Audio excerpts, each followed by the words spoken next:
don't, what typically happens is this kind of stuff, where we have the top and then we have the stuff down.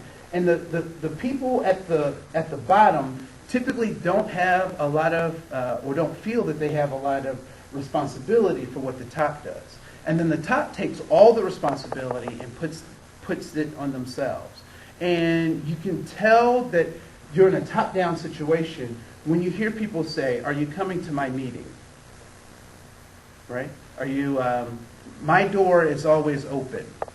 They have taken the ownership of everything and put it on them. And they typically get frustrated when other people don't participate because they have internalized that process as being their own when we look at top-down.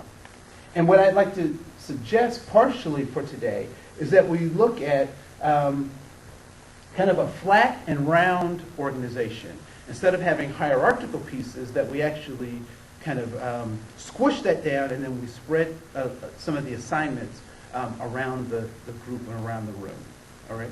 So I'm going to pass out a survey, and then I want us to process through that survey and then talk about how do we move from this top-down model that oftentimes we've inherited to kind of a flat and circular model. All right? Does that make sense at all? Okay, sort of. Okay, cool. We'll just keep moving.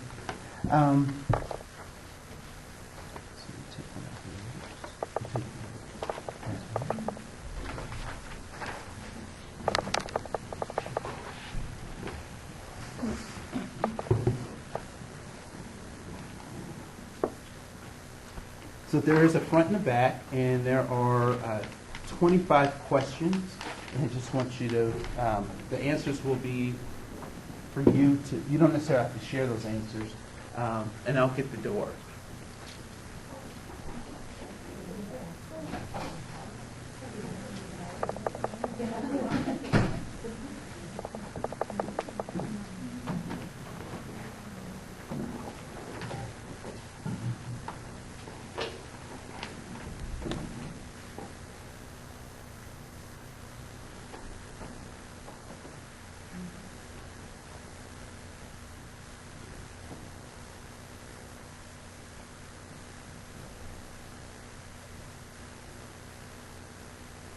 Actually, just do page 102 and 103, and then we'll do the rest of that at a different point.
I'm going to stop you right where you are, and then we'll come back and finish the rest of the stuff.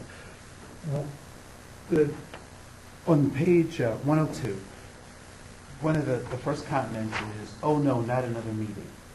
How many people have you ever said that, or have felt that, or heard people say that, or felt that? Typically, why do you think people dread this whole concept of meetings?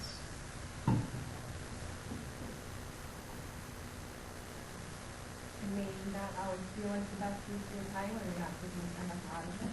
Okay, so it may not be the best use of your time, or you don't feel like you're getting anything out of it.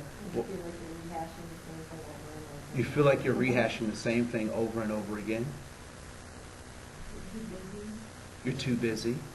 Okay. I think the goal of whatever particular meeting it is sometimes really unclear and you sit there and you feel like you're wasting your time. So the goals are unclear, and so as a result, you feel like you're wasting your time. Okay. What else?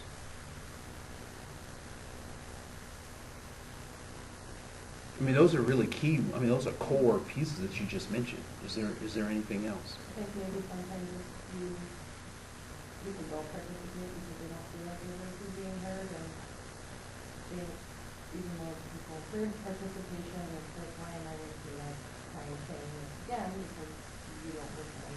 So people don't feel valued in the process itself, or they may even think that it's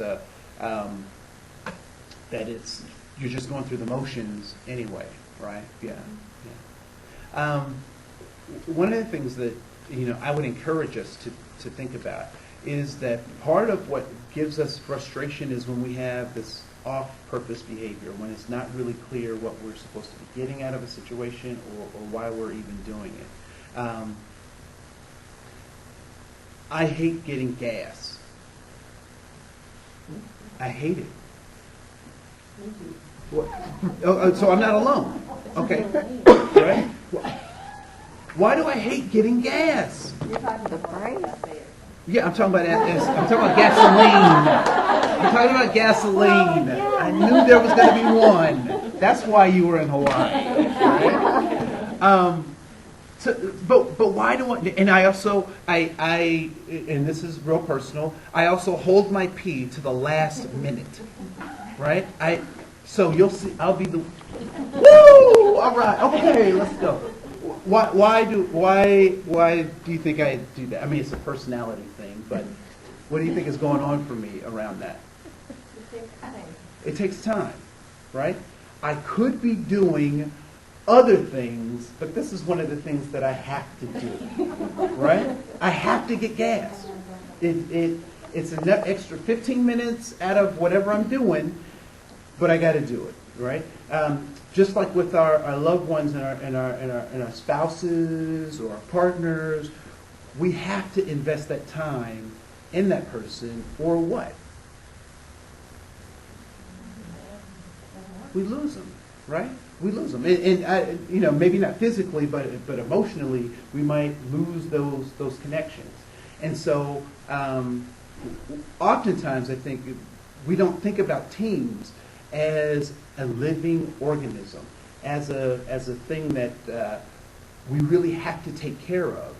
And so we think of it as this external object that I don't have any connection to. And so it is imposed upon me to participate in this meeting.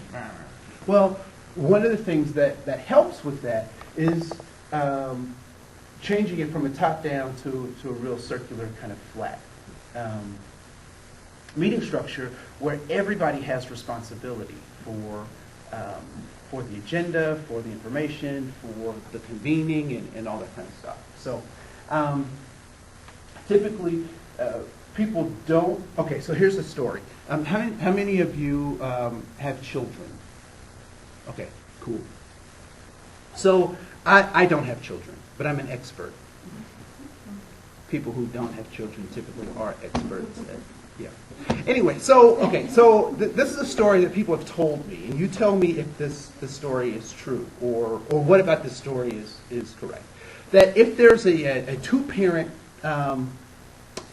family unit, and there is a small child involved in this family unit, that the primary caregiver is very attuned